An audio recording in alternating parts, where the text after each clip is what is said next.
नमस्कार. सत्यशोध न्यूज मध्ये आपले सर्वांचे स्वागत आहे. मिरज तालुक्यातील नरवाड येथे 26 जानेवारी 2026 रोजी प्रजासत्ताक दिनी विविध ठिकाणी ध्वज फडकवण्यात आला. ग्रामपंचायतचा ध्वज सरपंच मारुती जमादार यांनी फडकवला. यावेळी ॲडव्होकेट संदीप परीट यांची कन्या केतकी हिने भारतीय संविधानाचे शिल्पकार डॉक्टर बाबासाहेब आंबेडकर यांनी दिलेल्या संविधानाबद्दल आपल्या शानदार वक्तृत्व शैलीतून माहिती दिली.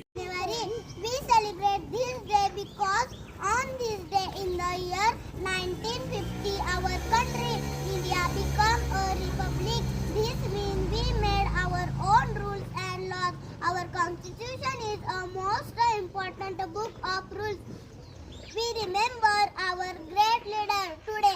India's constitution's makers were members of the Constitution Assembly, led by Dr. Babasaheb Ambedkar, chairman of the drafting committee. Our constitution gives us rights and teaches us our duties as citizens. It makes India country where everyone is equal. Let's promise to be good citizens, follow our rules and work hard to make India strong and great. Happy Republic Day to all. Jai Hind. याशिवाय विकास सोसायटीचा ध्वज vice chairman Lata कोळी यांनी फडकवला, तर मराठी शाळेचा ध्वज माजी सैनिक सुभेदार आनंदा कुमार यांनी फडकवला. याखेरीज न्यू इंग्लिश स्कूलचा ध्वज 5वीची विद्यार्थिनी दिव्या पवार हिने फडकवला. यावेळी विद्यार्थ्यांनी सामूहिक प्रतिज्ञा घेतली. 2027 पर्यंत साक्षर करेन.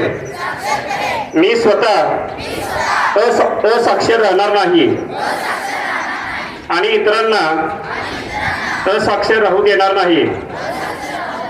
मी माझ्या कुटुंबातील सदस्य, मित्र आणि समाजातील प्रत्येक व्यक्तीला वाचन, लेखन व संख्याज्ञान शिकवण्यासाठी प्रयत्न करेन. मी किमान 2 असाक्षर व्यक्ती साक्षर करण्यासाठी प्रचार प्रसार करेन. मुलगा असो व मुलगी, स्त्री असो व पुरुष, सर्वांना समान शिक्षण मिळावे यासाठी प्रयत्नशील राहीन. राज्याचे 100% साक्षरतेचे ध्येय गाठण्यासाठी मी माझे सर्वतोपरी योगदान देईन. मी स्वतः शिकेन आणि इतरांना